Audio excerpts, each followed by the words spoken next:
Salut à tous, c'est Constant qui vous parle. Je suis très heureux de vous retrouver pour ce débrief du Game 1 des finales NBA.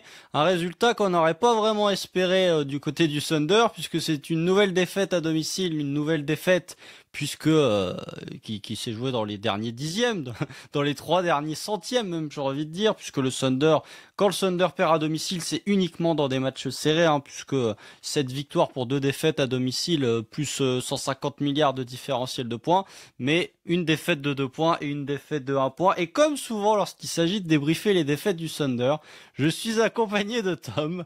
Tom, comment vas-tu? Ouais, ça va, le chat noir est de retour. Voilà, j'espère que vous Oh, avez manqué. on a débriefé le Game 7 face aux Nuggets, Ouais, mais c'est vrai qu'on a fait le 3 et le 6 face aux Nuggets. D'ailleurs, j'en profite pour saluer bien sûr les rapaces qui, je n'en doute pas, seront nombreuses et nombreuses sur cet épisode. Ben bon, c'est comme ça fait partie du jeu, mais bon, c'est peut-être pas plus mal effectivement. J'en parlais en off juste avant d'enregistrer avec un petit peu plus de latence que ce qu'on a pu faire sur les autres débriefs de match. Déjà, ça a permis d'avoir la première salve d'analyse qui est passée hier. Et en plus, ça permet d'analyser peut-être un petit peu plus froidement, même si, voilà, de mon côté, j'étais pas non plus extrêmement énervé comme la fin du Game 1 face aux Nuggets, mais ouais, au moins, on pourra débriefer tactique avec un petit peu plus de recul et de froideur sur les événements. c'est ça. Moi, je l'ai vu en différé, en plus, ce match. Donc, nouvelle défaite, hein. Tu l'as dit, on a fait le 3 et le 6 contre Denver ensemble. J'ai fait le 3 contre Minnesota avec Charlet. Voilà. On est C'est là, vrai, c'est vrai, solide. c'est vrai. Solide sur Ouais. les appuis. Après, n'oubliez pas que j'étais là au 7 contre les Nuggets et au 5 contre les Wolves. Donc, les matchs pour clore des séries d'OKC, impeccable. Tout se passe bien. Oui. Mais ouais, non, on va parler de ce match qui part, enfin, qui lance des finales quand même qui s'annoncent assez spectaculaires pour le coup, parce que dès le game 1, t'as la énième remontada, la 37e remontada d'Indiana dans ses playoffs. Bon bah tout le monde y est passé, voilà. On va en discuter, mais OKC n'a pas fait exception pour le coup. T'as le 150e game winner de Tyrese Haliburton Ouais. sur le run de playoff. C'est ce que j'ai évoqué après le match. Et tu joues le Leverkusen de l'an dernier, quoi. C'est les bugs. Dès qu'il faut arriver dans le clutch, ils peuvent avoir 4 buts de retard, comme 9 points de retard avec 30 secondes de la fin. Ils vont quand même trouver le moyen, soit d'emmener le match en overtime, soit de remporter le match. Mais bien sûr, avant de débriefer ce game 1, voilà, pour les rapaces, une nouvelle fois, vous pouvez vous abonner malgré tout. Vous pouvez mettre un petit pouce si la vidéo vous plaît. Vous pourrez laisser des commentaires à la fin de la vidéo. Écoutez quand même ce qu'on a à dire. Avant de laisser des petits commentaires, vous pouvez bien sûr suivre la chaîne sur Twitter. Vous pouvez bien sûr suivre la chaîne sur Twitch. Vous pouvez bien sûr mettre 5 étoiles sur les plateformes de podcast. Et puis voilà, mettez la cloche si la vidéo vous plaît. On va donc débriefer ce Game 1. Avant toute chose, Tom, t'as bien fait d'en parler. Déjà, premier point, ton pronostic, puisque tu n'as pas pu le délivrer lors de la preview, puisque nous étions seuls avec Pierre pour faire cette preview des finales NBA. Et t'as un petit peu ton ressenti sur ce match, alors qui sera différent du mien, puisque tu l'as vu en différé et que tu connaissais le résultat avant de revoir le match, enfin avant de voir le match dans son intégralité. Mais voilà, déjà, est-ce que tu voyais cette équipe d'Indiana comme moi j'avais pu le dire avec mon 4-3 Thunder? Ça part très bien mon pronostic vu la tronche de ce Game 1, ou alors ça peut basculer de l'autre côté, ça peut basculer côté Indiana. Mais voilà, t'as un petit peu ton prono toi et ton ressenti sur ce Game 1 où OKC a mené pendant 46 minutes et 25 secondes et Indiana a mené pendant 3 centimes. Voilà, à 0,3 secondes de la fin, premier lead d'Indiana, bah ouais, logique. Solide, hein? Ouais, sympa, sympa. Bah après, pour tenir un lead, 3 dixièmes, si tu mènes pas longtemps, c'est plus dur de te reprendre le lead derrière, hein. Mmh. Mais ouais, non, bah moi j'avais pronostiqué 4-1, tendance 4-2. J'étais Ah, dans coup la team dur. Pierre. Voilà. Là, on est sur coup dur. Là, le pronostic est encore tenable, mais bon, va falloir faire un sans faute, quoi. C'est Ah, là, il n'y a on plus va dire trop que droit à l'erreur, quoi. voilà, on va dire que si la tendance passe, ça me va, voilà. Ils ont le droit, voilà, de ne pas respecter totalement le pronostic, sachant que t'as mis 4-2 en tendance. Charlie, je crois que j'ai vu passer sur Twitter, il a mis 4-2 Thunder. Tout porte à croire qu'il y aura 4-2 Thunder. Les probabilités, Oui, mais c'est les dire une probabilités version de face à Thunder. Indiana ne sont pas, Voilà. c'est pas un bon truc. C'est pas quelque chose qu'il faut suivre, les probas face à Indiana. Exactement. Oui, j'ai vu passer une stat comme ça où les quatre remontadas qu'ils ont mis comme ça, où ils avaient je sais plus combien contre OKC, ils avaient je sais plus combien de pourcents de chance de gagner le match. Ouais, si t'additionnes tout, ça fait Ouais, ils genre sont 1 à sur, je sais 1,5 pas combien de million, je millions. crois. Une Voilà. chance sur 1,5 million. Une chance sur 1,5 million de faire les 4 remontadas. Donc pour ceux qui ne savent pas, c'est le game 5 contre les Bucks où ils sont menés de 7 avec genre 40 secondes à jouer. C'est le game 2 face aux Cavs où ils sont menés de 8 avec genre 30 secondes à jouer. C'est le game 1 face aux Knicks où ils sont menés de 150 avec 40 secondes à jouer. Et c'est le match le game 1 face à OKC où ils sont menés de 9 avec moins de 3 minutes. Je crois que c'est la première fois qu'une équipe remporte un match de finale en étant menée de 9 points ou plus dans les 3 dernières minutes, et ces équipes avaient un bilan de 0 sur 91, il me semble, ou 0 sur 92, quelque chose dans le genre. Ouais, c'est un truc lunaire. Les stats sont comptés depuis 71, je crois, un truc comme ça. Voilà, mais c'est Indiana. Ouais. Voilà, c'est Indiana. Voilà. Les Pacers, les mages noirs des Pacers. Leverkusen, voilà. C'est ça. Patrick Schick, voilà. Liberson, c'est Patrick Schick. Mais ouais, donc le prono, bon, il peut toujours tenir, mais c'est quand même mal barré cette histoire. Et puis le ressenti sur le match, c'est que moi, quand j'ai vu le score, j'ai pas vu le scénario du score quand j'ai regardé la notif, mais quand j'ai vu qu'Indiana avait gagné d'un point, je me suis dit, oh, c'est une remontada, ça quand même.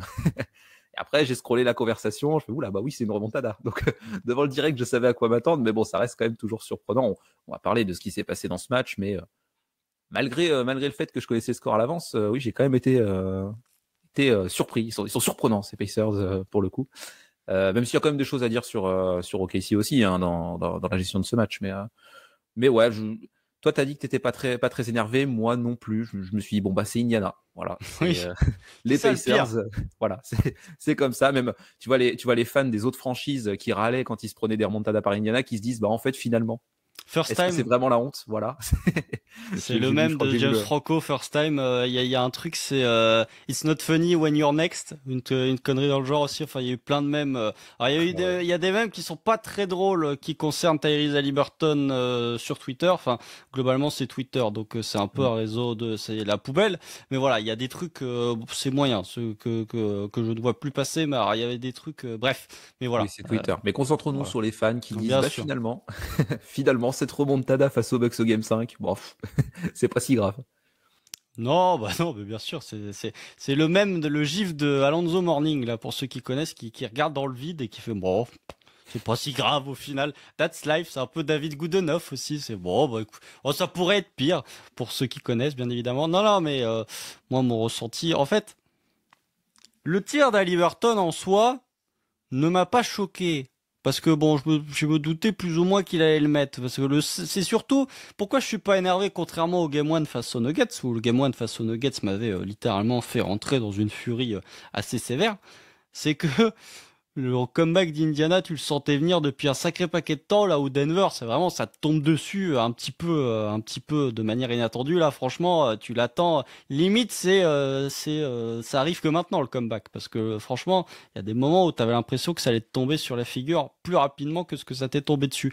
Franchement, c'est pas le tir, comme j'ai dit, c'est pas le tir d'Haliburton, moi, qui m'a rendu fou. C'est le 3 points avec la planche de Miles Turner. C'est le step back de Andrew Nembhard. C'est ce genre d'action où tu te prends la tête en mode, mais c'est pas possible. Parce que le tir d'Haliburton, en soi, Cason Wallace, il le défend pas bien. Donc, c'est un tir à mi-distance relativement ouvert. Haliburton, il en met 2 à mi-distance au début de 3e quart-temps. Tu te dis, bon, écoutez, Haliburton, il a rien foutu du match, on va être très honnête. Moi, je vois beaucoup de remarques que tu peux lire sur les commentaires des articles de The Athletic, que tu peux voir sur les commentaires YouTube de certaines reviews, enfin de certaines vidéos qui faisaient l'analyse de ce Game 1, où ça disait, oh, Haliburton, quel match de leader, quel match altruiste. Moi, je suis pas vraiment d'accord avec ça. Je trouve qu'il met le tir de la gagne, ok, mais en dehors de ça, il est quand même globalement transparent. Il y a une limite entre l'altruisme et le fantomatique. Et moi, ça me fait sourire. Alors, ça fait bizarre. On pourrait me rétorquer que je suis un petit peu salty, et peut-être que je le suis, de s'être pris un game winner, mais je trouve ça très bizarre qu'on ait reproché à Anthony Edwards le fait de prendre des mauvaises décisions sur la série face à OKC, ou d'être un petit peu transparent, alors que globalement, il faisait tous les bons choix en termes de lecture sur drive, c'est juste que les coéquipiers mettaient pas dedans. Quand de l'autre côté, on salue l'altruisme de Tyrese Haliburton, qui globalement fait pas grand chose de la seconde mi-temps, se fait cibler défensivement et se retrouve avec des coéquipiers qui mettent tout dedans. Donc j'ai envie de dire que la réputation ou le niveau d'évaluation des superstars se juge aussi à la qualité de tes role players, et peut-être que si Anthony Edwards avait eu Obi Toppin, Aaron Nesmith et Andrew Nembhard, il aurait été moins critiqué. Mais bref, bravo à Tyrese Haliburton pour avoir rentré ce gros tir, un énième tir en playoff, puisque honnêtement, le stretch le Tyrese Haliburton est peut-être en train de nous sortir, on peut même enlever le peut-être, il est en train de nous sortir la campagne de playoff la plus clutch jamais réalisée par un joueur. Je pense que même Jordan et LeBron peuvent se prosterner. C'est assez exceptionnel, voire même ça commence à être un petit peu inquiétant de voir le taux de réussite d'Haliburton et le taux de réussite de ses Pacers. Ah bah là, c'est même plus une zone. Là, là, il a réservé la salle du temps de Dragon Ball pour en faire une zone entière comme ça. Moi, je sais pas je sais pas ce qu'il a sacrifié, mais normalement, c'est censé s'équilibrer en fait au niveau du karma. Donc, soit les Pacers, ils vont continuer comme ça jusqu'au titre, mais après, ils vont avoir 20 ans où ils vont se bouffer le contre-karma de ça. Soit ils ont, je sais pas, ils ont vendu leur âme, mais là, pour le coup, le prix à payer était très cher. Hein. Le tribut était très cher parce que là, pour le coup, ça fait beaucoup de fois où t'as quand même pas des éléments qui vont dans ton sens, parce que ces éléments sont aussi provoqués, c'est ce que je disais en off. À force d'avoir des comebacks, tu te mets à y croire, donc plus tu y crois, plus tu les forces. Il y a un cercle vertueux qui se développe autour d'Indiana dans le clutch. Et de toute façon, les joueurs en ont beaucoup parlé. Hein. Ouais. Tyrese Haliburton, quand il dit qu'il a la balle entre les mains, il sait qu'il va mettre le tir. Les joueurs, je crois que c'est Obi Toppin disait, quand on arrive dans ces situations de clutch, on continue d'y croire et on sait qu'on est capable de remonter. C'est une forteresse qui a été bâtie brique par brique, série par série, qui amène à ce que, même en finale NBA, même mené de plus 15, même en perdant 24 ballons, tu réussis à prendre le match. Ouais. Oui, parce qu'ils ont de la baraka, hein. On va pas se mentir, c'est la campagne de playoff de leur vie, hein, qu'ils sont en train de faire. Oui, ça va être difficile. Tu vois des tirs, voilà, les tirs d'Obi Toppin, par exemple, bon, il y a des trucs. Non, le 3 points avec la planche de Miles Turner, c'est n'importe aussi, quoi. Voilà, même Daron Nesmith qui met un tir dans le corner où il la récupère en bout de possession, il est en déséquilibre, là, tu fais oula. Ça, pour le coup, Aaron Nesmith, ouais, bon, c'est pas le pire match en termes d'adresse d'Aaron Nesmith. Je pense que les fans d'Enix en savent quelque chose, mais non, mais même beaucoup de tirs qui sont à la fin de l'horloge des 24 où ça rentre dedans de manière un peu improbable. Enfin voilà, moi la stat que je trouve intéressante et qui illustre un petit peu parfaitement ce match, c'est que si on prend il y a des outils pour mesurer un petit peu la shot quality, donc la qualité des tirs. OKC a pris des meilleurs tirs qu'Indiana, mais par contre a beaucoup moins réussi ses tirs que les Pacers et voilà, sans trop s'éparpiller dans tous les sens pour garder quand même un petit peu de structure, mais très rapidement, Indiana qui termine à 46% à 3 points, c'est-à-dire que même selon leur standard inhumain de la saison des playoffs où ils tirent à 42% à 3 points, ils ont surperformé. Et puis surtout la stat, moi que je trouve incroyable, 62,5% de réussite sur les longues touts, ils terminent à 5 sur 8, voilà. Quand t'es à 63% de réussite sur les DeMar DeRozan shots et que t'es à 10 sur 16 dans les corners à 3 points, bien sûr, hein, et que t'es à 46% de réussite sur les 3 points, voilà. Je trouve que ça résume assez bien ce match, mais on aura l'occasion d'y revenir. Encore une fois, bravo aux Pacers. C'est une victoire qui est loin d'être volée. C'est une victoire Pacers-esque, j'ai envie de dire. C'est une victoire Pacers-esque. Mais avant ça... Exactement. Et je voulais juste revenir quand même sur le côté chance provoquée d'Indiana, parce que je suis d'accord, dans tous les sports, quand tu as de la chance, de la réussite, ça se provoque dans tous les cas, parce que les mecs, ils pourraient pas rentrer des tirs aussi lunaires s'ils ne tentaient pas les tirs, hein, tout simplement. Ils osent. Et même, tu parlais des déclarations des joueurs, c'est vrai que la déclaration d'Haliburton, elle est intéressante, où quand ils sont à -15, il dit, on recherche juste comment remonter. Quand ils passent à -6, il dit, ok, on revient à -6, ok, on a pris un tir de chez, mais on est à -9, comment on remonte ça? Enfin, tu vois qu'il y a, les Pacers, c'est un formidable exemple quand même de conditionnement mental de ton collectif, où Rick Carlisle et son staff ont fait un travail monstrueux quand même là-dessus pour que tout le collectif brille et soit dans la même mentalité. On l'a vu dans ces playoffs avec des fois c'est Thomas Bryant qui sort du lot et qui se plante des 3 points, ça vient de nulle part, mais tu fais voilà, les mecs sont prêts quoi. Mais ouais, mentalement les Pacers ils sont à un sacré niveau de conditionnement et de croyance en leur qualité pour le coup. Parce que quand tu regardes l'effectif des Pacers, c'est un bel effectif, mais c'est pas un effectif sur le papier. Et je pense que personne, à part les fans des Pacers, avait pronostiqué les Pacers ne serait-ce qu'en finale NBA pour le coup.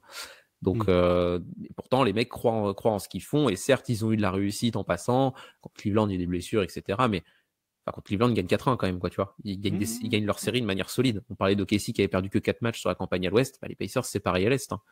Donc ils ont pas laissé grand chose à leurs adversaires, même contre les Knicks où ils gagnent 4-2. la série, t'as l'impression qu'elle est pliée assez vite et qu'en fait les Knicks y survivent, mais que c'est Indiana qui va passer au final. Donc Elle est pliée au Game 1 la série.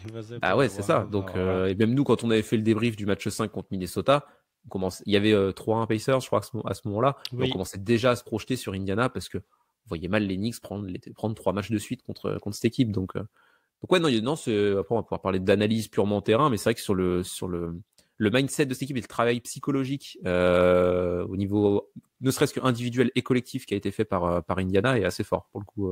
Je pense qu'il faut leur donner crédit parce que leur chance entre guillemets ne vient pas que de choses aléatoires. Il y a quand même beaucoup de choses qui ont été mises en place avant pour les conditionner à faire ça.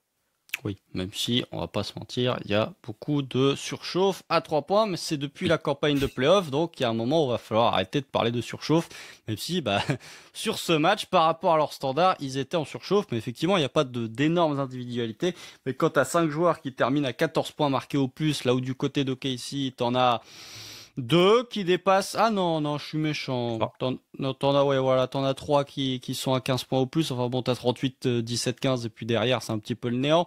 Mais justement, on peut partir sur ça, c'est que le changement, on en avait parlé au moment de la preview, dès le Game 1, Mark Denlotte, il a fait, ouais, vous savez quoi? Je suis une équipe à 68 victoires. J'ai roulé sur toute la conférence Ouest. Je joue des Pacers qui sont seed 4. Qu'est-ce que je vais faire? C'est moi qui vais m'adapter puisqu'il a changé son starting five en mettant Cason Wallace à la place de Isaiah Hartenstein, ce qui ne s'est pas avéré être une très très bonne chose, j'ai envie de dire, puisque Cason Wallace fait quand même pas un très bon match. Le Hartenstein, surtout en première mi-temps, a quand même été excellent. Faisait des trucs que tu voyais jamais Hartenstein faire en termes de création offensive. Mais voilà, Tom, un petit peu ton ressenti sur ça. Je sais qu'on en avait parlé dans la preview avec Pierre. Selon moi, je vais pas mentir, hein, j'ai jamais été très fan de l'association entre les deux bigs. Mais j'avoue que au moment où ça a été posté, au moment où j'ai vu que Hartenstein n'était pas titulaire, j'avais un petit peu ce regret de dire t'as même pas vu que ça marchait pas, que tu t'adaptes déjà. Donc bon, voilà, c'est moi, c'était la réaction que j'ai eue, c'était logique en soi que c'était de toute façon sur les playoffs ça marchait mieux avec un seul intérieur, donc en soi le choix était logique. Je trouve ça juste dommage. C'était une adaptation qui a été faite dès le game 1 et que on aurait râlé si on aurait fait le débrief du game 1 et que les minutes avec les deux intérieurs n'auraient pas fonctionné. On aurait dit Daigneault, qu'est-ce qu'il fait là avec ces deux intérieurs? On se doutait que ça allait pas marcher, mais on n'a même pas eu le temps de râler qu'il s'était déjà adapté avant. Ouais, j'étais assez surpris aussi. Je l'aurais pas tenté dès le Game 1, je t'avoue. Je le voyais bien continuer, aller Game 1, voire Game 2, et si ça marche pas, tu t'adaptes, mais continuer avec ta line-up à deux grands. Parce que tu n'as pas changé ton 5 majeur contre les Wolves, comme ça. Alors contre les Wolves, c'était assez clair qu'Hartenstein, c'était compliqué avec Chet à côté, et que c'était Chet en 5 qui était ta meilleure solution. Et pourtant, il a quand même si les minutes étaient très limitées au final, il a quand même continué avec Chet Hartenstein pour commencer les matchs. Je pensais qu'il allait faire la même chose. Et comme tu l'as dit, ça dépend pour qui, parce qu'Hartenstein, pour le coup, en sortie de banc, était excellent. Mais pour Cason Wallace, c'est vrai que c'était peut-être pas cadeau. Et il a pas fait, hormis le début de troisième quart, où il est très très bon, Cason Wallace, début de troisième quart. Mais par contre, le reste du match, il est vraiment pas terrible, honnêtement. Et ouais, c'était pas cadeau, je trouve. Et oui, tu t'es adapté à Indiana, sachant que la line-up à deux grands, moi, je trouve qu'elle était. Commencer avec la line-up à deux grands et avoir quelques séquences de line-up à deux grands, je trouve pas ça si déconnant contre le 5 majeur des Pacers. Dans le sens où s'il y a Cam Turner, il y a quand même de la taille et tu peux essayer d'apporter de la taille face à eux aussi. Après, il y a du spacing. Si Turner, voilà. Turner, s'il y a quand même l'espace, mais c'est plus Miles Turner qui est vraiment un pur spacing 5, quoi, pour le coup, qui peut te poser des problèmes là-dessus. Mais de toute façon, contre Indiana, quand tu mettras Hartenstein, il y aura tout le temps un mec qui va spacer, à moins que tu le mettes en défense sur McConnell, tu vois. Sinon, même Thomas Bryan, c'est un mec qui shoot, quoi. Hormis s'il met Tony Bradley, mais ça m'étonnerait qu'il mette Tony Bradley sur les finales. Oh, on sait jamais. On verra. Mais ça dépend des match-ups et je suis pas sûr qu'OKC ce soit la meilleure match-up pour mettre Tony Bradley, honnêtement. Mais ouais, je suis assez surpris de ne pas avoir tenté cette line-up à deux grands, ne serait-ce que pour commencer le match. Et ouais, ça a pas été bien. Bon, on parlera du match de Chet, après, mais pour le coup, oui, ça a pas été payant pour Cason. Et tu sentais la première mi-temps de Cason, elle est pas bonne. Il a un peu en retard sur certaines choses défensivement, en attaque, il développait pas grand-chose sur la première mi-temps du moins. Je sais pas, j'ai l'impression que ça a pas été un cadeau pour Cason Wallace de le mettre dans le 5 majeur direct comme ça pour les matchs des finales.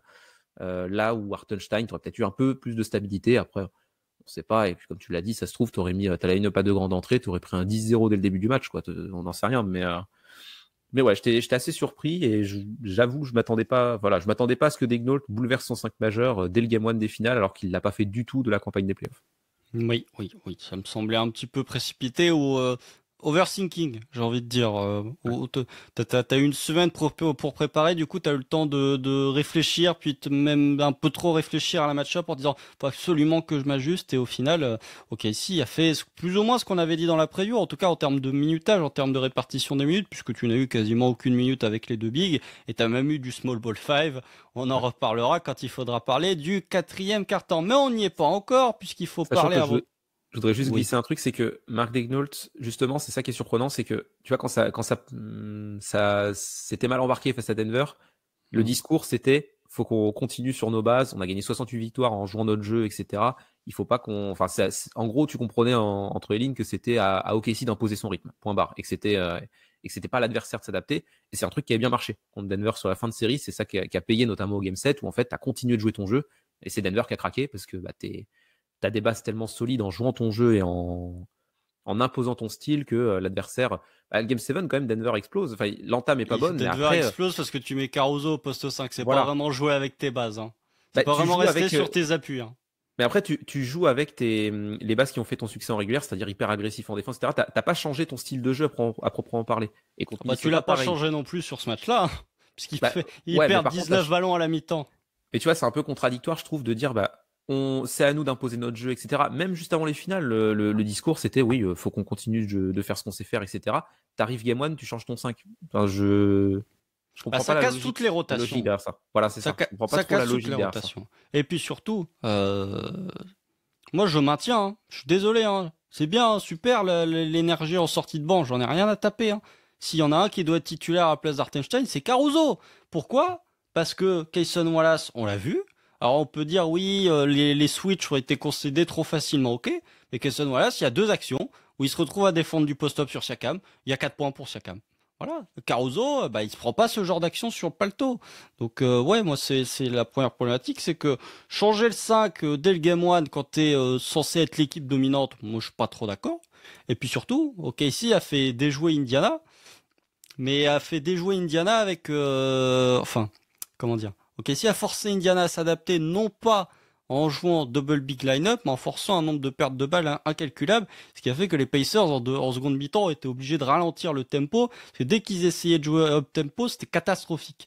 Mais voilà, au niveau de ce 5 majeur, pour conclure un petit peu le dossier du starting 5, que tu mettes pas Hartenstein, je peux comprendre, même si selon moi sur le game 1, ça me paraît être un petit peu d'overthinking. Et dans tous les cas, s'il y en a un qui doit débuter à la place d'Artenstein, je suis désolé, c'est Caruso, c'est pas Cason Wallace. Surtout que Cason Wallace, tu en as parlé, début de troisième quart-temps, il sert un petit peu en tant que poseur d'écran pour essayer de cibler un petit peu Tyrese Haliburton, mais sinon en attaque, vraiment, il a servi à rien.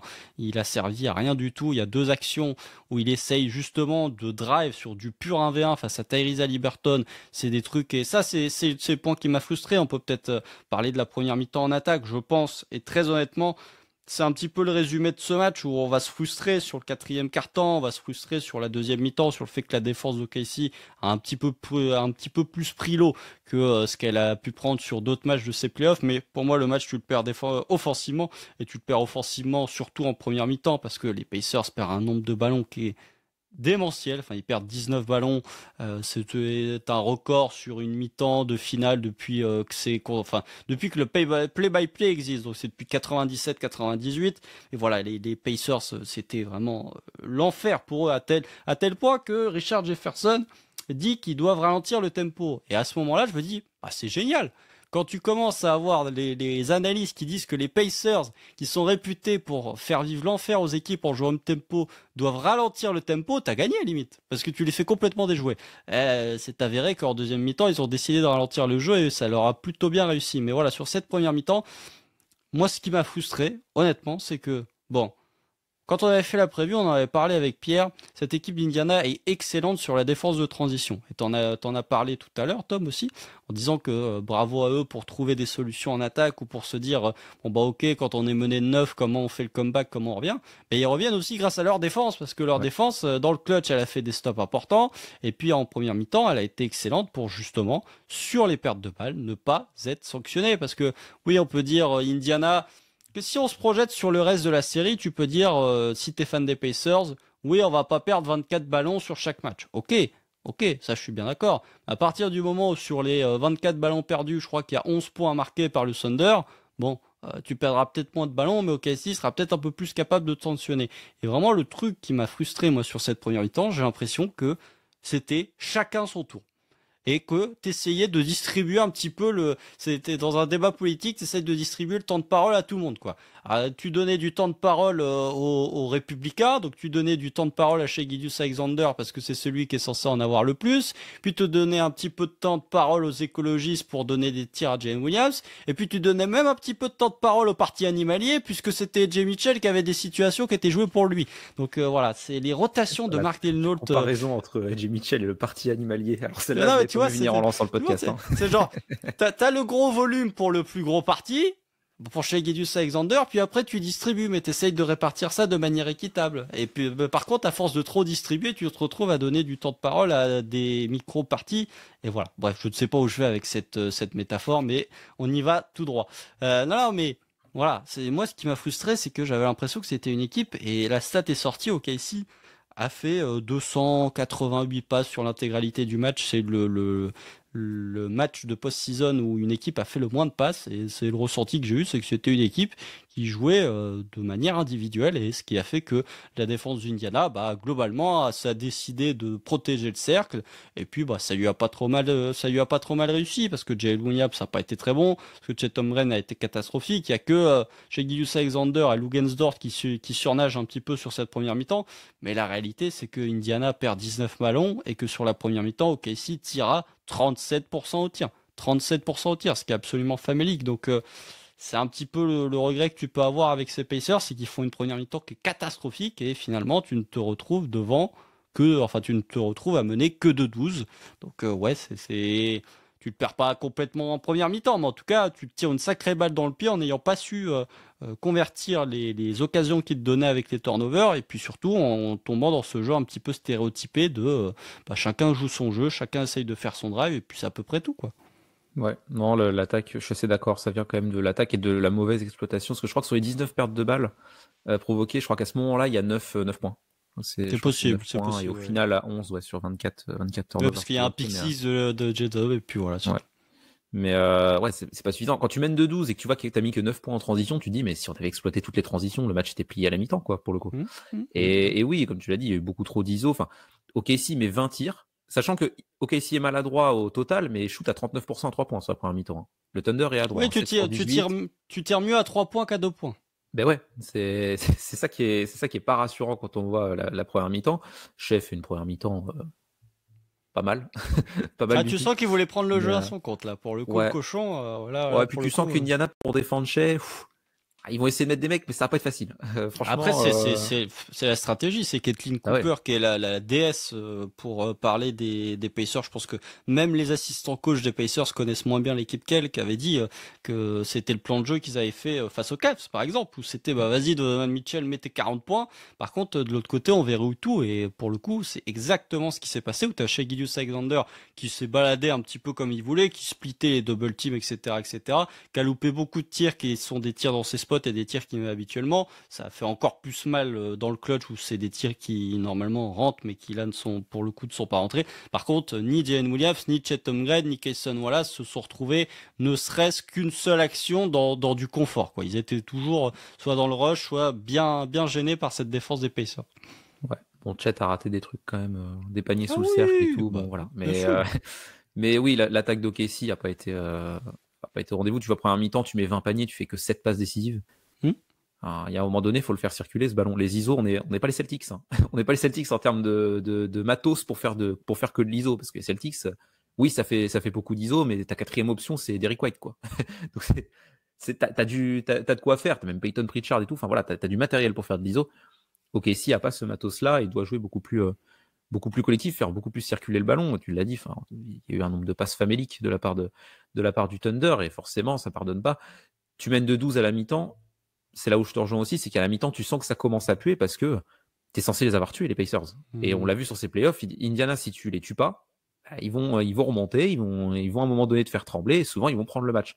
Donc ouais, il faut les éteindre dès que tu le peux, quoi, pour le coup. Et tu l'as pas fait. En deuxième mi-temps, oui, Indiana a trouvé des solutions en ralentissant le jeu, en perdant beaucoup moins de ballons pour le coup, même si la défense d'OKC a été moins performante aussi, hein, sur la deuxième mi-temps, moins agressive, je trouve. Mais une agressivité moins bien dosée, on va dire. Mais ouais, cette première mi-temps, tu peux avoir des regrets parce que vraiment, provoquer 19 pertes de balles et être à droit à 3 points et mener que 12 points, c'est pas possible. Normalement, je sais même pas si dans ces playoffs, on a vu OKC faire ce genre de performance, de provoquer autant de pertes de balles et d'être aussi à droit à 3 points sur une première mi-temps. Je crois qu'on l'a pas vu et pourtant, on a vu des matchs où OKC avait plié le match à la mi-temps. Enfin, le match 5 contre les Wolves, déjà, voilà, t'avais tué le match à la mi-temps et t'avais pas ce niveau de réussite de ton plan de jeu, entre guillemets. Donc oui, c'est parce que t'as sûr pas qu'à un su moment donné, ça va capitaliser. la gueule. Parce que tu n'as pas su capitaliser, encore une fois. Tu tires à 13 sur 36 à 2 points en première mi-temps. 13 sur 36 à 2 points. Ça pique un petit peu quand même en termes de pourcentage de réussite. Globalement, OKC perd les points au cercle, j'ai envie de dire. OKC, tu perds même les points au cercle puisque tu termines à... Franchement, tu tentes 41% de tes tirs au cercle, c'est dans le 92e centile sur la campagne de playoffs, donc tu fais mieux que 92% des équipes sur toute la campagne. Par contre, tu termines à 13% de réussite, 13e centile, pardon, en termes de réussite, 55%, 20 sur 36 au cercle. Enfin, vraiment, c'est ce qui a énormément coûté. Et puis la stat qui pique encore plus et qui me fait penser à, je ne sais plus quel match, je ne sais plus quelle série, mais ça me fait penser à un match, parce que je sais qu'on en avait parlé dans un débrief, au KC, et termine dans le 9e centile en points par possession sur le jeu de transition. 69 points marqués sur 100 possessions sur le jeu de transition. Et voilà, crédit encore une fois à cette défense sur transition d'Indiana, qui est littéralement, en termes de points par possession, la meilleure défense de transition pour une équipe finaliste depuis que la stat est recensée, c'est-à-dire des 10 dernières années. Il n'y a jamais une équipe qui a aussi bien défendu la transition que les Pacers sur les playoffs. Mais voilà, c'est une équipe d'OKC qui n'a pas su capitaliser et qui, là, je trouve, pour le coup, on peut parler aussi des rotations de Mark Denol. J'ai fait mon allégorie foireuse avec AJ Mitchell, mais je trouve que c'était une volonté de la part de Mark Denol d'essayer un petit peu d'élargir le banc parce que tu voulais jouer up tempo, parce que tu sentais que les Pacers pouvaient potentiellement te prendre un petit peu de vitesse. Et c'est là où on en revient aussi au fait d'avoir fait starter Cason Wallace à la place d'Isaiah Hartenstein. C'est que l'ajout d'AJ Mitchell, tu le mets aussi parce que t'as un guard en moins, entre guillemets, sur la rotation avec le banc. Donc, du coup, t'es obligé d'insérer AJ Mitchell. Sauf que ça marche pas. Je veux pas être méchant, oui, il a fait un bon passage, enfin, il porte la balle, mais sinon, c'est quand même assez cata. Puis défensivement, il te coûte 3 points aussi. Donc voilà, c'est au niveau des rotations, même Isaiah Joe, pour le coup, franchement, il arrive. Défensivement, il se fait cook par TJ McConnell en attaque, il n'est pas utilisé. Enfin, si c'est pour ne pas utiliser Isaiah Joe en attaque et que de l'autre côté, défensivement, il se fasse avoir par TJ McConnell, bah, donne toutes les minutes à Ron Wiggins ou donne toutes les minutes à Alex Caruso, je m'en fiche. Hein. Tu tourneras peut-être à 8 face aux 11 des Pacers, mais au moins, tu auras des joueurs qui vont pas se faire ouvrir défensivement et qui en attaque, on va être très honnête, ne servaient pas à grand-chose. Ouais, j'ai pas trop compris. Alors, est-ce que c'était une volonté de s'adapter à Indiana aussi, d'élargir ta rotation en te disant faut qu'on tienne le rythme? Peut-être, mais dans ce cas-là, c'est une erreur. Enfin, à un moment donné, tu as ta rotation à 7 qui marche bien et après, tu as des joueurs pour te mettre, pour t'adapter, etc. Mais tu vois, je vois pas l'intérêt de mettre AJ Mitchell quand tu mets Aaron Wiggins sur le terrain, sachant qu'Aaron Wiggins, du coup, a pas été utilisé balle en main. Enfin, j'ai pas trop compris. Du coup, il fait pas une bonne entrée, Aaron Wiggins, mais en même temps, il a pas du tout été utilisé dans ce que tu peux attendre de lui, quoi. C'est-à-dire que si tu voulais un peu de tenue de balle, de création, on va dire, d'un guard, Aaron Wiggins, c'est suffisant et il va moins te coûter défensivement qu'AJ Mitchell. Donc, et potentiellement va être plus adroit aussi. Donc ouais, j'ai pas trop compris le choix AJ Mitchell. T'as Kenrich qui joue 39 secondes. Là, il voulait peut-être tenter du small ball, mais au final, il s'est dit sur ses phases de small ball, on va mettre J-Dub en 5 pour le coup. C'est ce qu'on a vu sur la suite du match par la suite pour le coup. Mais ouais, j'ai pas trop compris l'utilisation. Isaiah Joe, comme tu l'as dit, il a été très peu utilisé offensivement. Je crois qu'il met un panier à 3 points en deuxième mi-temps. Oui, sur rebond offensif de Caruso. Bah ouais, c'est ça. Sinon, il se fait cibler par McConnell. McConnell fait une bonne première mi-temps justement parce qu'il y a Isaiah Joe sur le terrain. Et même, je crois quand il rentre en seconde mi-temps, il commence à y avoir du switch avec Siakam qui essaye d'exploiter Isaiah Joe un petit peu. Parce que Siakam a surtout exploité Kayson Wallace. Mais bon, quand tu vois qu'il arrive à exploiter Kayson Wallace, tu te doutes qu'Isaiah Joe, ils vont essayer de le cibler aussi avec un grand, quoi. Parce que bon, Kayson Wallace, c'est pas une bille en défense. Et pourtant, là, il a galéré. Donc ouais, C'est là j'ai pas où compris. Casey a été très bon sur la première mi-temps, hormis justement sur les quelques situations où Kayson Wallace se fait un petit peu poster par Pascal Siakam. OKC a été très bon pour justement Indiana essayer quand même de jouer beaucoup sur les entry pass, en tout cas essayer de servir beaucoup de joueurs au poste parce qu'il y avait souvent un déficit de taille et c'est notamment sur ça que sur ces situations-là que tu piques plein de ballons. Chez Gilgeous Alexander, la première mi-temps défensivement elle est très bonne, il pique 2 ballons sur quasiment 2 possessions de suite parce qu'il défend au poste sur Mike Turner, ils essayent de le servir et ça marche pas. Et en deuxième mi-temps ça a été moins le cas je trouve. Et par contre ouais en première mi-temps à Indiana, c'était compliqué pour faire des entry pass. Ils cherchaient beaucoup les entry pass pour jouer un post-up sur un déficit de taille côté OKC. OKC a été très bon pour soit refuser avec les switches, enfin soit de refuser les switches, soit de piquer les ballons, d'avoir les mains actives, quoi. Ouais, c'est de toute façon leur play le plus. Parce qu'on parle beaucoup du spacing d'Indiana, d'une attaque en mouvement, etc. Mais le play le plus rémunérateur pour eux dans leur attaque, c'est cette fameuse. Alors souvent, c'est à Liberton à la passe. Sur ce match-là, ça a été moins le cas pour le coup. Tu vois, tu parlais de gens qui disaient à Liberton a fait un bon match, etc.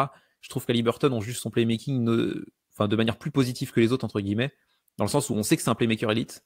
Donc même dans des matchs où il va être comme là, il a été un peu transparent au passing, entre guillemets, bah, on va dire, ouais, les coéquipiers ont brillé, donc c'est qu'à Liberton les a fait briller. Bah, pas spécialement. Quel altruisme. Match, beaucoup. Voilà, quel altruisme. Alors que tu as d'autres matchs où il fait 15 passes, et là où tu dis, ouais, non, là, Liberton, Là oui. bravo. Là, il met ses coéquipiers en rythme et tout. Mais pas là. Sur ce match-là, non. Sur ce match-là, il y a eu plus d'exploits individuels, on va dire, des role-players des Pacers que de mise en confiance et de playmaking de Liberton. Mais souvent, voilà, pour en revenir au play principal dont tu parlais, les entry pass, c'est à Liberton qui se met, souvent c'est Liberton, mais dans ce match-là, c'était un peu plus peut-être Neymar, où il y a eu un peu de McConnell aussi d'ailleurs, où il est derrière la ligne à 3 points, et t'as Siakam, souvent c'est lui, même s'il peut y avoir des séquences avec Turner, voire Obi Toppin de temps en temps, mais souvent c'est Siakam qui est dans ces situations, parce que c'est lui qui les négocie le mieux, mais où il prend position au poste avant d'avoir la balle. Et du coup, bah, quand il reçoit la balle, il a juste à se tourner et à shooter au-dessus de son défenseur, parce que souvent Siakam, il est grand et long, et souvent il va cibler un mec plus petit, donc il va être juste plus haut et impossible à contester. Et c'est vrai que sur cette première mi-temps, ouais, t'as essayé de couper ces entry pass, et ça t'a plutôt bien réussi. En fait, c'est là où t'as enrayé l'attaque d'Indiana, parce qu'ils mettent que 45 points en première mi-temps quand même. Hein. C'est quand même pas rien de les faire scorer moins de 50 points sur une mi-temps. Bah, après, ils étaient déjà à 8 sur 19 à 3 points. Mais bon. Oui, ils étaient à droit. Mais tu vois, justement, ils mettent même pas 50 points en étant à droit. Donc c'est. Quand tu perds 20 ballons sur une mi-temps, ouais, j'espère bien que tu.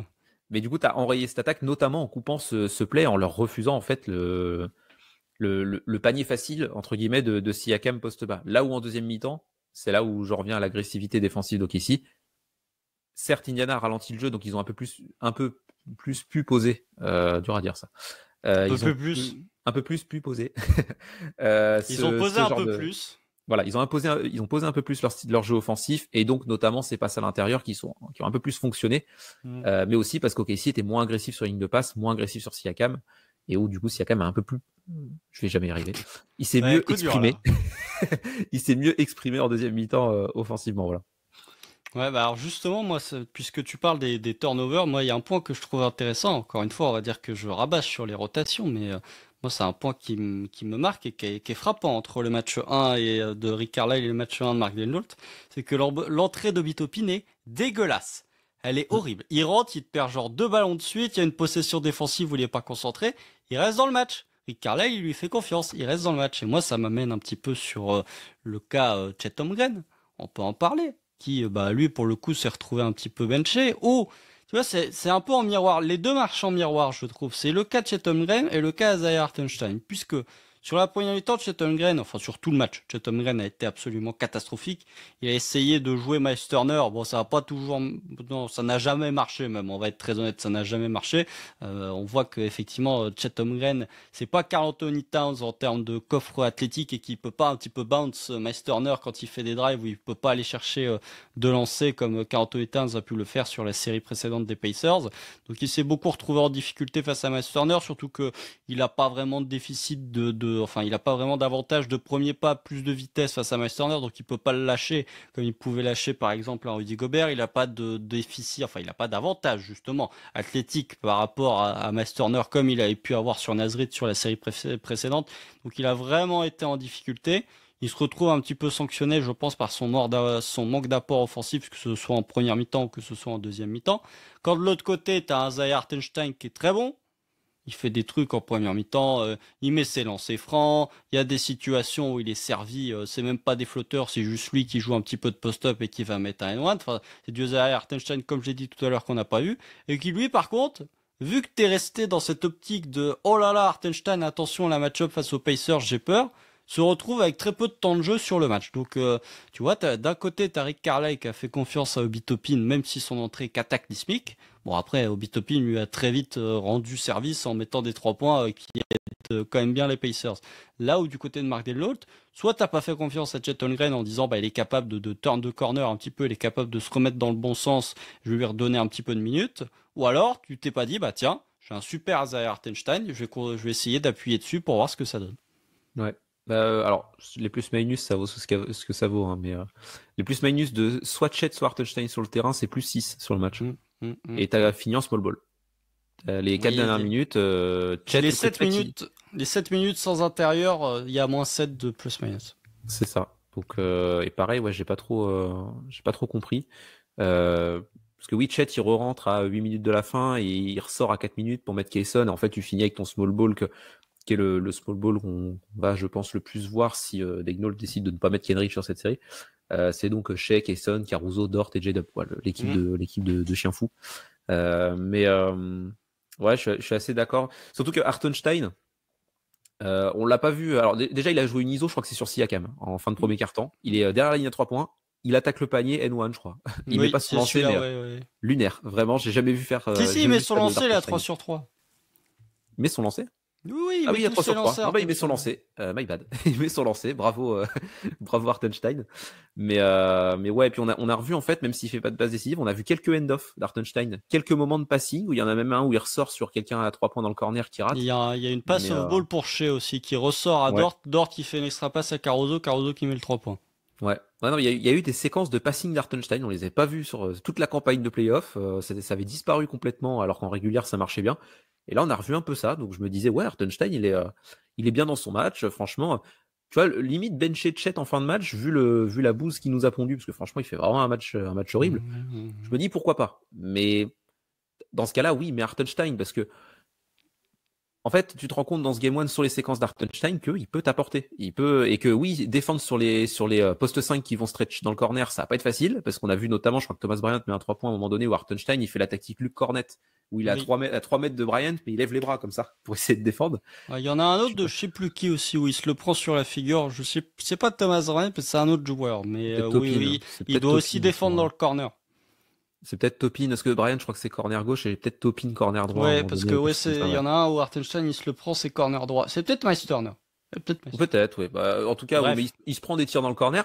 Tu vois que c'est un truc que Indiana peut exploiter, mais par contre, c'est vrai que ne serait-ce que la pose d'écran d'Hartenstein, les rebonds d'Hartenstein, même sa protection de cercle, parce que défensivement, c'était intéressant aussi, bah, il peut t'apporter, quoi. Et pour peu qu'il soit dans un bon soir au scoring, bah, en fait, c'est un élément très positif. Et c'est vrai que c'est quand même surprenant quand tu vois le match d'Hartenstein qui joue que 17 minutes, quoi.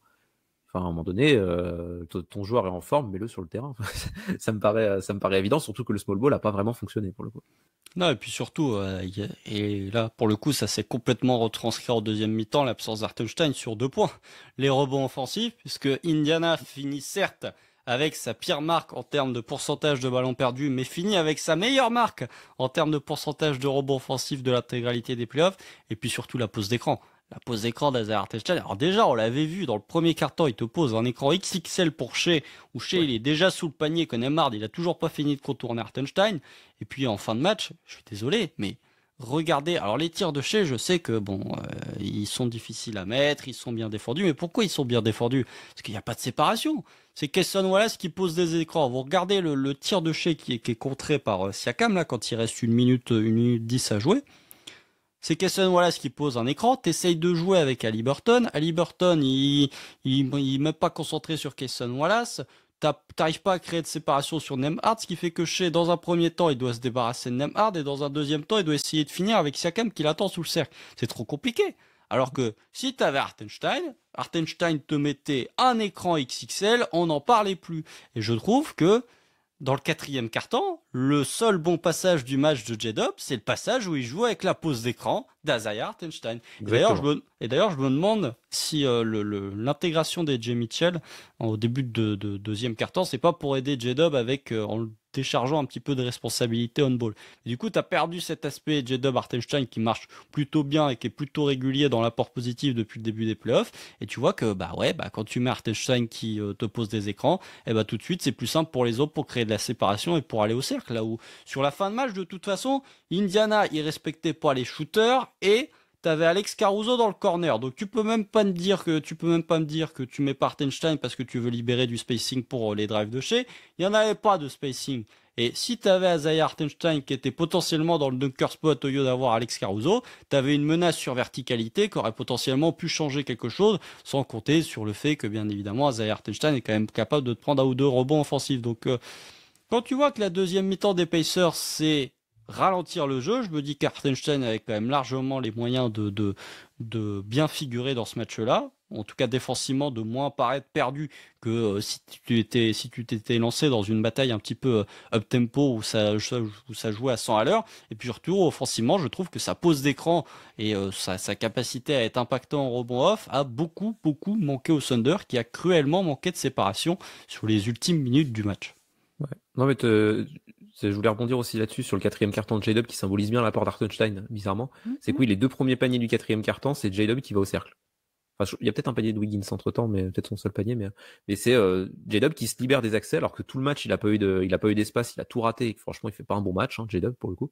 Oui. Mais ce début de quatrième carton, il est bon parce qu'il a des espaces livrés par Hartenstein et ça contraste bien avec le tir dans la fin de match. OKC se prend une remontada et rentre rien en attaque. Mais il y a un moment donné où J-Dub il essaie de faire un peu la même chose que sur une action du début de quatrième quart-temps où il part côté droit pour essayer d'aller au cercle. Chez lui, la patate chaude. En plus, ça aide pas. Mais il a pas de décalage à ce moment-là. Il y a pas un mec qui vient lui poser un écran et du coup il est contesté et il prend un vieux tir en déséquilibre comme ça. Oui, c'est l'action qui mène à Siakam qui envoie la balle en touche. Ouais, Siakam qui envoie la balle en touche et tu la récupères du coup. Mais le tir de J-Dub est dégueulasse, mais parce qu'il n'y a pas de décalage créé et que du coup il se retrouve avec un tir en bout d'horloge où il peut pas faire grand-chose. Défendu par Nesmith en plus, donc voilà, physiquement il pourra pas le déborder. Enfin voilà, donc ouais, Hartenstein de toute façon il finit quasiment en double-double en jouant 17 minutes. Hartenstein il fait une super entrée. Enfin, le plus drôle, c'est que Hartenstein il joue 9 minutes en deuxième mi-temps. C'est le joueur du Thunder qui a pris le plus de rebonds défensifs. Ouais, c'est clair. C'est clair. Alors qu'il y a 7 joueurs qui ont joué plus que lui. Et le rebond offensif qui n'a. C'est là en fait où je suis mitigé sur le rebond offensif, c'est que j'ai l'impression que ça a été un non-facteur, sauf dans les 5 dernières minutes, tu vois, ou même sauf à un moment très précis, parce que sur les 9 rebonds offensifs des Pacers, tu dois avoir une action où il y en a 2 ou 3 où c'est sur la même possession où ça se bataille au rebond là, ça prend un rebond off, ça manque le lay-up pour le remettre dedans, ça reprend un rebond off, etc. Ça se bagarre sous le cercle. Et puis t'as cette action et c'est là où moi je trouve que je vais être critique sur la line-up small ball de Mark Delol parce que on l'a vu la line-up small ball face aux Wolves où c'était Kenrich qui était dans la line-up small ball. Et justement, Kenrich, ce que je trouvais intéressant dans le fait de l'insérer dans une line-up small ball, c'est que il peut t'amener au box-out. Et là, je trouve que, ici, avec le closing five plutôt chez Dort, J-Dub, Cason Wallace, Alex Caruso, hormis si t'enlèves potentiellement Cason Wallace pour mettre Isaiah Joe, c'est le pire 5 du Thunder en termes de rebond. C'est-à-dire que tu fais un 5 avec Shai Gilgeous-Alexander qui est catastrophique au rebond depuis des années.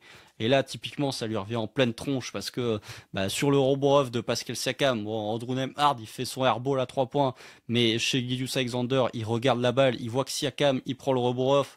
Déjà, il réagit trop tard et en plus, il se bat pas spécialement pour l'empêcher d'aller chercher le rebond off. Donc déjà, ça coûte énormément parce que une situation où Casey était à +3 avec la balle, sachant qu'il restait une minute à jouer, quelque chose comme ça, 1 minute 15 à jouer, passe à OKC avec +1 et 1 minute 15 à jouer. Donc voilà, ça c'est un premier point très pénalisant. Et puis je trouve que t'as pas de joueurs en fait dans ce closing five qui sont des bons rebondeurs. C'est-à-dire que Lou Dort a un impact positif au rebond offensif, mais pas vraiment au rebond défensif. Caruso et Cason Wallace, tu les vois pas trop, et finalement, tu poses beaucoup de responsabilités sur la capacité de Jalen Williams à prendre des rebonds, ce qu'il a pu faire face à Minnesota, mais ce qu'il pouvait faire parce que t'avais Kenrich Williams en soutien. Et là, pour le coup, j'ai l'impression que on s'est un peu trop. Là, encore une fois, t'essayais de t'adapter à Indiana, je trouve, parce que Indiana a fini tout petit avec Obi Toppin, parce qu'Obi Toppin fait un match où offensivement il plante absolument tout dedans, notamment à 3 points. Mais voilà, c'est le truc que j'ai, c'est que si tu veux jouer du small ball 5, pour moi, tu es obligé de mettre Kenrich. Tu peux pas faire Kayson, Caruso, Shai Gilgeous-Alexander, Lou Dort, tous les quatre. Franchement, sont pas des, au mieux, sont des faibles rebondeurs. Au pire, sont des très mauvais rebondeurs. Espérer pas te faire ouvrir dans ce sens-là. Et encore une fois, tu t'es pas fait ouvrir au rebond, enfin, tu t'es pas fait ouvrir outre mesure au rebond offensif parce que Indiana loupait pas beaucoup de tirs. Mais sinon, je pense que tu aurais pris encore plus cher. Ouais.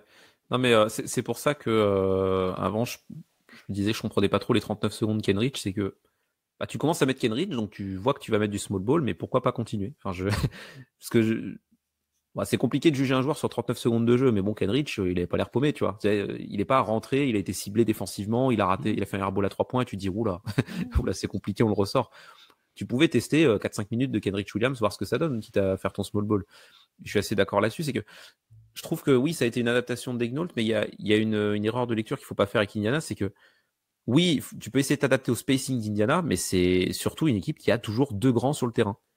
Parce que là, tu finis petit, entre guillemets, ce que tu sors Miles Turner, mais il reste quand même Pascal Siakam, Obi Toppin dans la raquette. Avec notamment Rodney Smith, qui est quand même un 3 assez costaud. Donc, qui peut notamment, sur du rebond offensif, aussi apporter potentiellement. Mais celui-là, il en a pas pris un du match, mais il a pris 12 rebonds défensifs. Mais tu vois, tu finis tout le temps avec deux grands, donc évidemment, si tu joues petit, tu vas subir là-dedans, et je trouve que justement, je vois pas trop l'intérêt de s'adapter à Indiana dans ce sens-là, et je trouverais ça plus cohérent, entre guillemets, même si je suis pas coach NBA, mais de laisser un Hartenstein sur le terrain, par exemple, et de te dire, bon, bah, le spacing d'Indiana, de toute façon, on n'arrivera pas à l'arrêter, parce qu'Indiana est à 42% à 3 points sur les playoffs, ils sont à 46% sur le match, c'est la meilleure attaque NBA depuis début 2025, en gros. Ils sont complètement injouables, les mecs, donc bah, tant pis, tu vas te prendre ton 40% à 3 points, mais par contre, essayer de pas trop leur donner de seconde chance, et oui, ce qui a tué sur le match, c'est au-delà des tirs lunaires, on en a parlé, où Indiana, ils mettent des trucs, le step back à 3 de Nemhard, c'est n'importe quoi. Le step back à 3 points d'Andrew Nemhard. Alors après, il est coutumier du fait, parce qu'il il en met déjà en saison régulière, il avait mis un step back à 3 points où la balle lui touche le menton face aux Knicks au Game 3 l'an dernier. Mais c'est vrai que là, la séquence où il défend, franchement, je sais, pour le coup, il est contesté le tir, où il te fait que de la ficelle. Le tir d'après, il retente la même sur Cason Wallace, il te fait un airball. Le airball, il retombe dans les mains de Pascal Siakam qui va te mettre le putback. C'est le moment où t'es en mode, wow, c'est compliqué. Et c'est là où j'ai envie de dire que t'as l'espèce d'énergie positive qui se développe, c'est que, pour tous les Pacers, c'est que t'as un moment, déjà, fin de troisième quart-temps, il commence à revenir à -6. Où il commence à enchaîner les 3 points, où l'attaque du Thunder commence à caler très fort.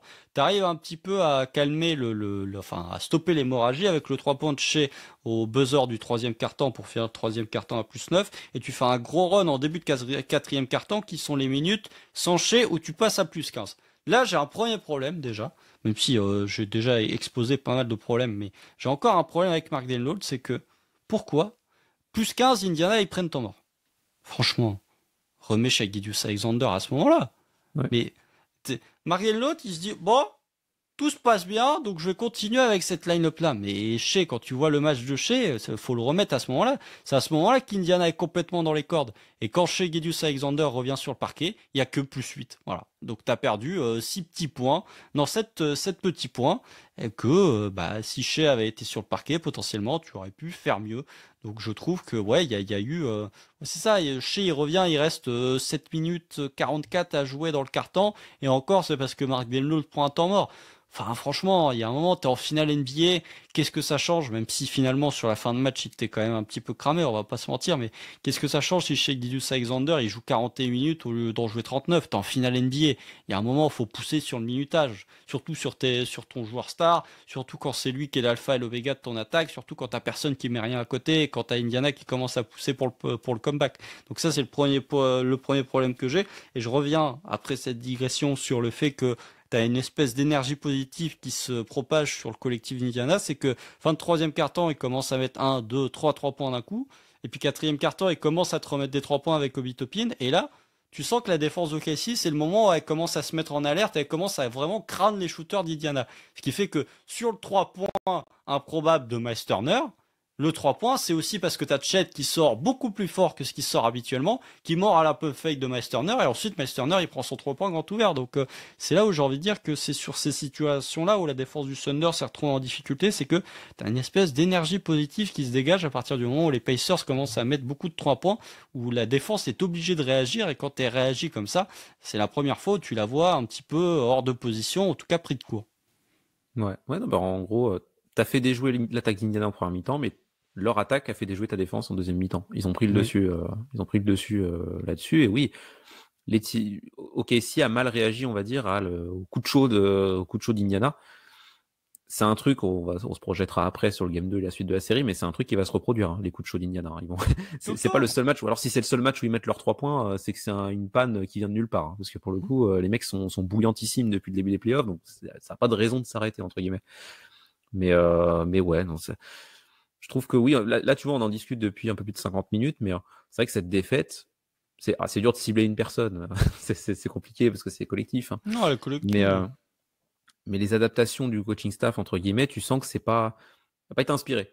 Marc Daigneault sur ce match-là, c'est pas sa meilleure prestation. Là où Rick Carlisle, bon, il a fait ce qu'il fait d'habitude, quoi. Il s'est pas pris la tête, il a fait ses rotations, il a vu qu'il y avait du bon McConnell en première mi-temps, il l'a laissé un peu plus. Après, il a vu que c'est quand même était bon, ajusté il l'a mis.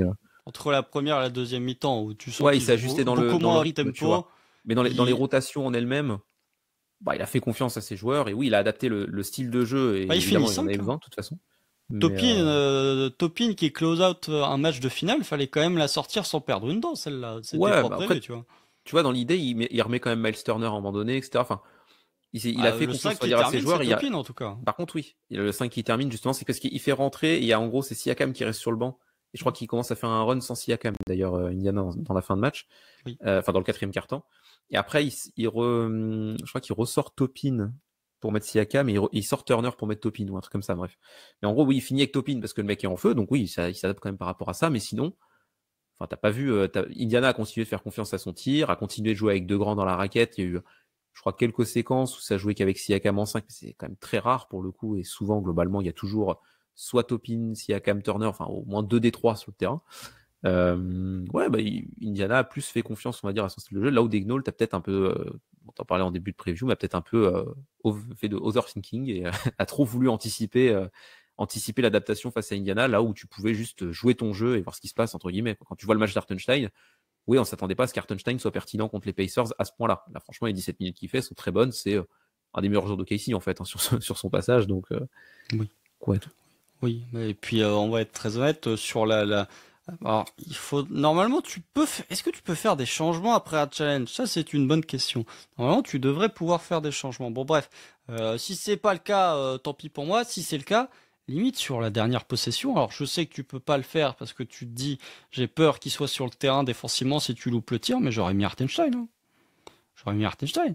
Il restait 14 secondes sur un rush de 24. Donc effectivement, je peux comprendre le raisonnement de dire si on loupe le tir, on n'a pas envie qu'il se retrouve exposé parce que tu savais pertinemment qu'Indiana allait pas prendre un temps mort. Mais moi, j'allais dire, tiens, Hartenstein, tu poses un écran, la XXL pour Shea. Au pire, tu vas crash out the boards pour aller essayer de récupérer un rebond offensif. En tout cas, même si t'es sous le panier, tu vois, tu peux potentiellement leur faire perdre un peu de temps parce que là, pour le coup, t'avais personne qui allait au rebond off sur cette possession-là. Nesmith, il prend son rebond tranquille. Enfin voilà, limite, moi, si j'avais été Mark Denault, j'aurais mis Hartenstein. Enfin voilà, c'est toujours plus facile à dire qu'à faire. C'est un peu du coaching depuis le canapé.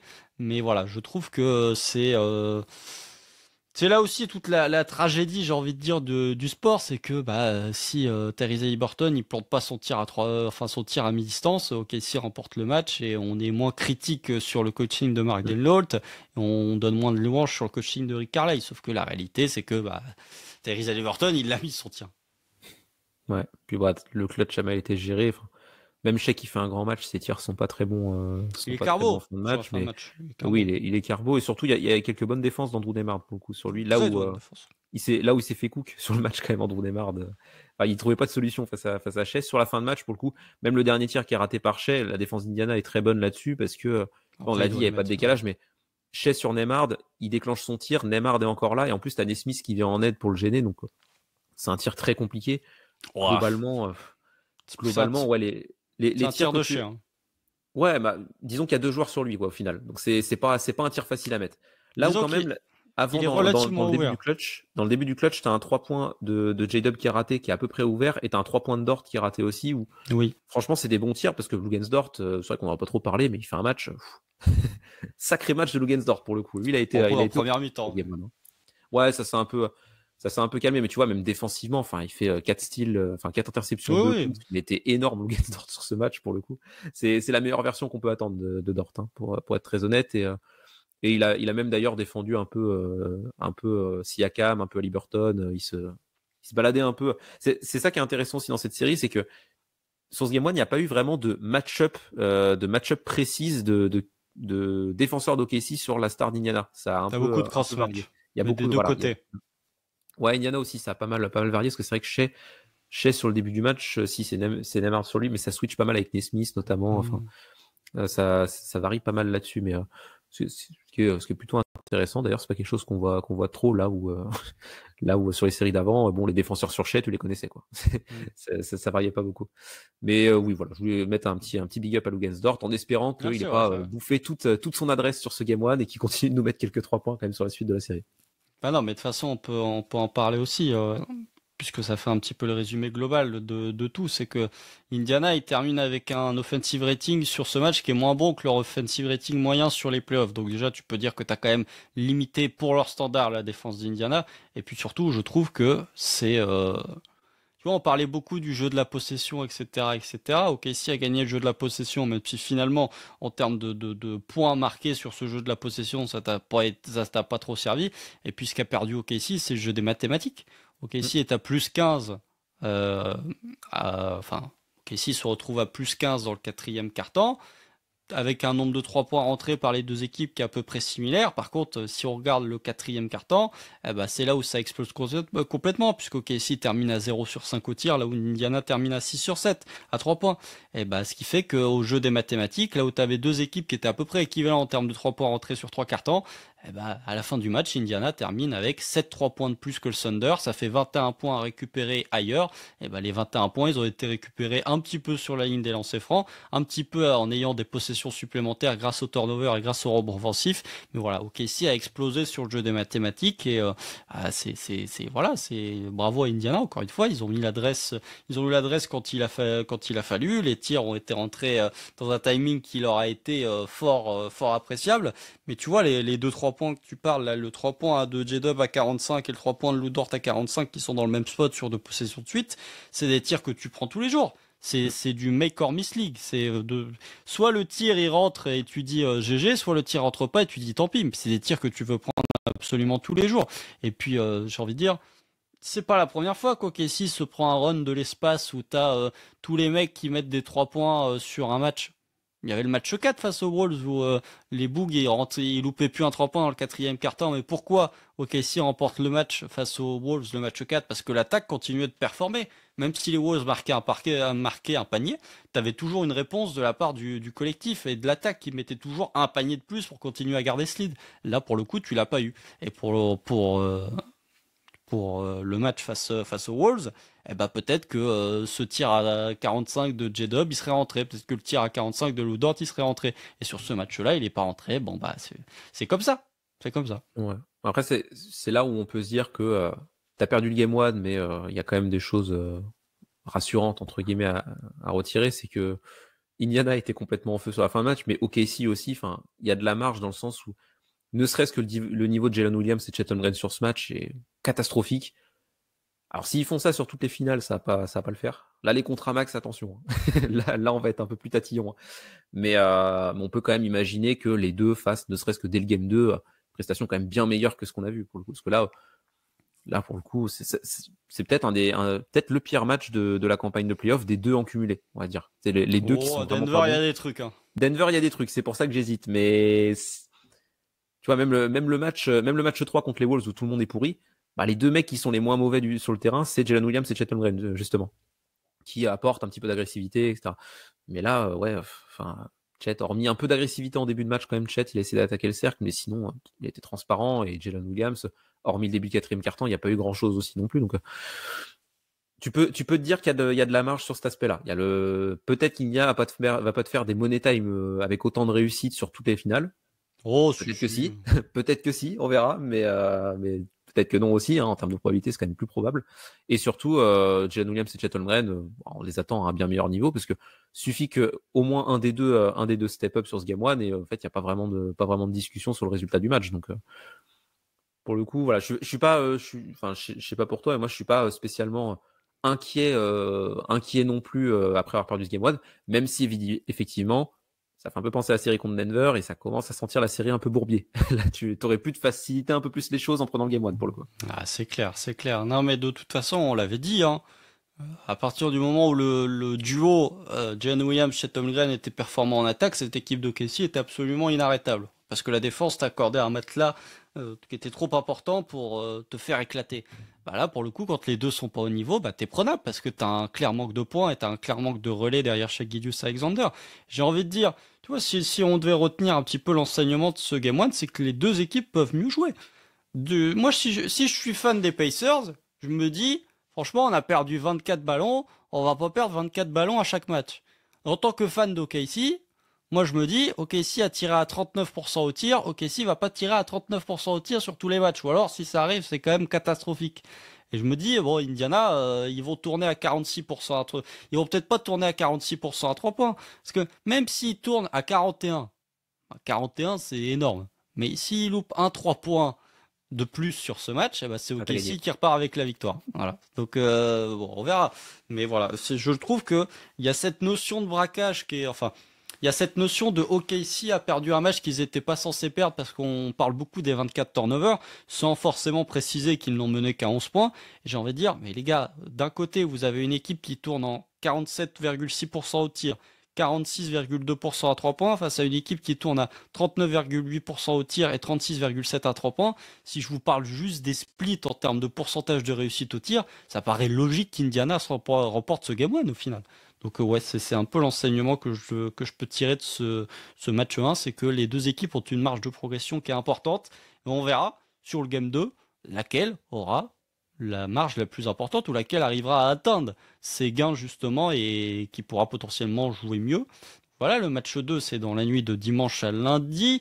Victoire obligatoire, bien évidemment, pour le Thunder. On est d'accord sur ça, je pense, Tom. Oh que oui. Bon, voilà, si t'es mené 2-0, bon, Cleveland, New York, ils y sont passés, tu remontes pas. Tout le monde. C'est-à-dire que si tu fais un partout... Après, Milwaukee, c'était à Indiana, tu vois. Oui. C'était à Indiana, bon. Tu te dis, bon, et puis Milwaukee, ils avaient des vrais problèmes. Oui. Pour le coup, il y avait peut-être une classe d'écart entre les deux équipes, là où Cleveland, New York, sur le papier, c'était moins évident. Mais oui, t'es mené 2-0 en perdant tes deux matchs à domicile, bonne chance pour remonter, quoi. Ah, ça c'est jamais arrivé. Mais tu vois, même si tu ne serait-ce qu'égaliser à un partout, c'est mettre les Pacers dans une situation qui n'est jamais arrivée, puisque ils ont jamais, la seule fois ils sont à égalité dans une série, c'est à 0-0 depuis le début des playoffs. Donc ce serait un truc un petit peu inédit pour eux. Et puis voilà, moi je trouve que c'est le match, c'est un peu con de dire ça. Encore une fois, c'est toujours con de faire ce genre de remarques, mais c'est un peu le match bascule où si tu reviens à partout. Franchement, j'ai largement confiance dans la capacité du Thunder d'aller en prendre au moins un à Indiana. Sachant que Cleveland est allé en prendre un à Indiana, New York est allé en prendre un à Indiana, qu'ils sont plus adroits à 3 points à l'extérieur qu'à domicile. Ça, c'est lunaire quand même. Ça, mais large. Après, ils aiment bien voyager, hein, c'est des Globetrotters, hein, ils sont contents, ils aiment bien prendre l'avion. C'est les Indianapolis Globetrotters, c'est plus les Harlem, ils sont plus à New York, ils sont à Indianapolis pour le coup. Mais voilà, c'est le match crucial, j'espère qu'OKC va se ramener avec pas une meilleure mentalité, mais en tout cas qu'on va moins tomber dans ce stéréotype de chacun joue sa petite ISO là, chacun essaye de jouer son drive, que ça joue un petit peu plus collectif. Je suis vraiment pas convaincu qu'on voit beaucoup de minutes en small ball 5. Je pense que là, pour le coup, t'as un petit peu la garantie de vouloir faire jouer les deux. Alors après, la vérité d'un match n'est pas la vérité de celui qui suit. Hein. C'est pas parce que Hartenstein a été bon sur ce match-là qu'il va forcément être bon sur le match d'après. C'est pas parce que le small ball s'est fait avoir face au small ball des Pacers qu'il va forcément se faire avoir au match d'après. Enfin voilà, attention quand même à pas trop tirer de conclusions sur un seul match parce que surtout avec deux équipes qui sont aussi polyvalentes, ça peut très vite basculer. Mais voilà, OKC en tout cas devra maximiser son attaque déjà d'une part pour empêcher le jeu de transition des Pacers de se développer et puis espérer que du côté d'Indiana tu sois à 40 au lieu d'être à 46% à 3 points quoi. Mais surtout j'ai envie de dire que les progrès les progrès devront être faits de l'autre côté du terrain concernant ton attaque plutôt que la manière de défendre ces Pacers. Ouais. Oui, amener du mouvement de balle, de toute façon, on en a parlé, mais le ballon, c'était très statique, hein, le jeu d'offensive d'OKC, donc... Et tu peux pas dire, il n'y a pas eu beaucoup de passes décisives parce qu'on a beaucoup scoré en transition, quoi. Donc, pour le coup, non, c'est offensivement que tu as de la marge, même si je trouve quand même que la deuxième mi-temps défensive d'OKC est pas top, mais oui. La première mi-temps est quand même d'un niveau assez exceptionnel pour le coup. Donc, tu vois que tu es capable défensivement et je m'en fais pas trop. Je m'en fais pas trop de ce côté du terrain. On n'a pas trop parlé de Caruso d'ailleurs, qui a fait... C'était très bien. La première mi-temps de Caruso, ouais, il y a le N1, enfin il y a quelques situations où il joue des coast-to-coast, il commence à en faire un peu plus, il en avait déjà fait face aux Wolves, là il en fait un peu sur cette série face aux Pacers, après c'est le Caruso, c'est que il peut être extraordinaire et puis il fait 0 sur 3 dans les corners, puis il fait une faute parce qu'il essaye de récupérer le ballon dans les mains de Nembhard après que Shea scorait alors qu'OKC est à plus 5 et qu'il reste une 20 à jouer et qu'il reste 18 sur l'horloge des 24. J'ai envie de dire encore une fois, on a vu le bon et le mauvais Caruso. C'est le Caruso qui est capable de mettre des N1 et c'est le Caruso qui des fois n'est pas capable de se retenir et qui veut peut-être un peu trop jouer le héros alors que des fois il gagnerait juste à être un petit peu plus discipliné. Ouais, oui, la faute sur Neymar, elle coûte cher quand même parce que tu passes de plus 5 à plus 3 à ce moment-là. Parce que même elle est malvenue, quoi. Voilà, elle est malvenue, et puis même si tu prends le panier, bon après ils auraient été capables de mettre un 3 points, mais même si tu prends le panier, potentiellement tu aurais pu faire ces grignoter 5, 10, 15 secondes supplémentaires sur l'horloge, et j'ai envie de dire qu'à ce stade du match, t'es plus focus sur le fait de bouffer de la cloque que vraiment de rester à plus 5 et de tuer le match. Donc voilà, bon c'est comme ça, il y a plein de petites erreurs qu'on pourrait souligner, mais en cumulé, ça fait que OKC est mené 1-0. Et du coup, Tom, je te mets en de shell, bien sûr. Est-ce que ça revient à un partout? Enfin, est-ce que ça va à Indiana à partout plutôt? Ou est-ce que catastrophe là, OKC est mené 2-0 dans ses finales, comme n'importe quelle équipe qui joue les Pacers? Alors, les joueurs d'OKC prendront l'avion pour aller à Indianapolis. Ça, c'est sûr. Ils vont visiter. Ils vont rester, se faire quoi, 4-5 jours, non? Parce que je crois qu'entre le 3 et 4, il n'y a que 2 jours d'écart. Je crois que c'est le seul moment où il n'y a pas 48 heures d'écart, oui. Ouais. Donc, ils resteront un peu Indianapolis, ils profitent de la ville et tout. Ça y va un partout. Parce que je vous cache pas que s'il y a 0-2, je suis très pessimiste sur la suite des finales. Pour le coup, franchement, c'est un must-win de toute façon le game 2. De toute façon, ouais, le match 2 est très important. Là, c'est comme contre Denver. Hein. Contre Denver, quand t'as perdu le game 1, le match 2, tu le perdais, c'est quasiment fini en fait la série pour le coup. Donc ici avait bien répondu sur le game 2 face à Denver puisque t'avais gagné de 44, je crois, une connerie dans le genre. Ouais. Je suis pas sûr que les Pacers te laissent 44 et je suis pas sûr que les Pacers lâchent le game 2 comme les Nuggets avaient lâché le game 2 aussi, mais bref. Pas sûr, pas sûr pour le coup, mais ouais, je pense que OKC arrive à prendre ce match 2, parce que comme je l'ai dit, comme sur l'ensemble du match 1, je trouve qu'OKC a été meilleur, entre guillemets, une meilleure équipe. De toute façon, t'as mené quasiment tout le match, mais juste à très mal gérer le clutch, et Indiana, on en a parlé, que mentalement il lâche rien, etc. Donc ça va pas être facile. Et oui, quand tu fais bien de le dire, Indiana, c'est pas une équipe qui prend des blowouts spécialement, parce que ce qui est assez surprenant, c'est que d'habitude les équipes qui prennent pas trop de blowouts, c'est parce qu'ils ont une défense de ouf. Eux, non, c'est offensivement. Ils ont toujours une attaque qui va fonctionner à un moment donné. Ils vont toujours te mettre un run pour revenir. Donc, ouais, ça va être très dur. Et je sais pas s'il y aura un blowout dans la série, pour être très honnête. Enfin, un vrai blowout, quoi. 30 points d'écart, ce genre de truc. Mais je pense qu'OKC prendra le match en ayant, là, pour le coup, plus la capacité à ne pas laisser Indiana revenir trop près. Là, OKC gagne de 14 points. Le match 2. Ça veut dire qu'il y aura plus 35 à 7 minutes de la fin, quoi. Justement. Non, il y aura peut-être plus 15, plus 20 au bout de 3 quarts temps, et en fait, Indiana essaie de recoller. Voilà, ils sont dans leur zone de confort, là. Non, faut plus. Indiana essaie de recoller, mais t'as genre Un peu plus de J-Dub qui plante des tirs, Shea, et en fait Indiana revient jamais vraiment souvent sous les 15 points et tu trembles moins et peut-être genre la dernière minute c'est du garbage time, tu vois, ce genre de truc. Mais voilà, une victoire solide d'OKC pour choper le game 2 et aller à Indiana. Et je suis assez d'accord que si OKC a un partout, OKC a largement, on va dire, la possibilité d'en prendre un à Indiana, parce qu'Indiana n'est pas souverain à domicile non plus. Au moins qu'à l'extérieur, en tout cas. Ouais. Ouais, je pense. Et là, pour le coup, on est confiant. J'aime pas quand on est confiant. Ça pue ça. Je vais me retrouver à faire. Quand on fait un podcast ensemble, d'habitude, moi je dis vainqueur et toi tu dis perdant et OKC gagne. Donc, ne change pas Ouais, cette formule, s'il mais te non, plaît. mais là, je vais dire un partout. Je vais dire un partout. Aïe, aïe, aïe. Je vais avoir la gueule que je vais faire quand je vais faire le débrief lundi et qu'il y aura 2-0 Pacers. Si jamais il y a 2-0 Pacers.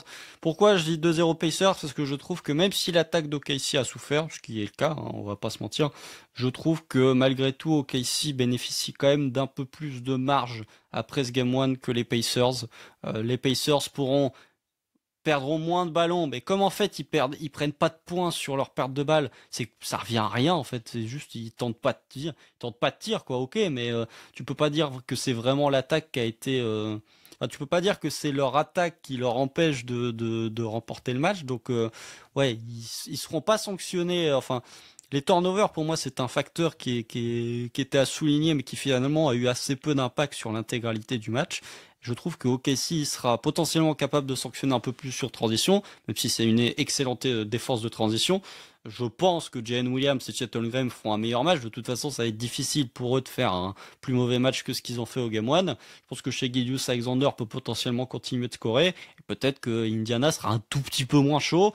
Peut-être que Indiana prendra peut-être un tout petit peu moins de rebonds offensifs. Enfin voilà, je pense que OKC peut en tout cas égaliser. Et pour moi, c'est peut-être le scénario vers lequel on se dirige. En tout cas, ce serait mon pronostic pour ce match 2.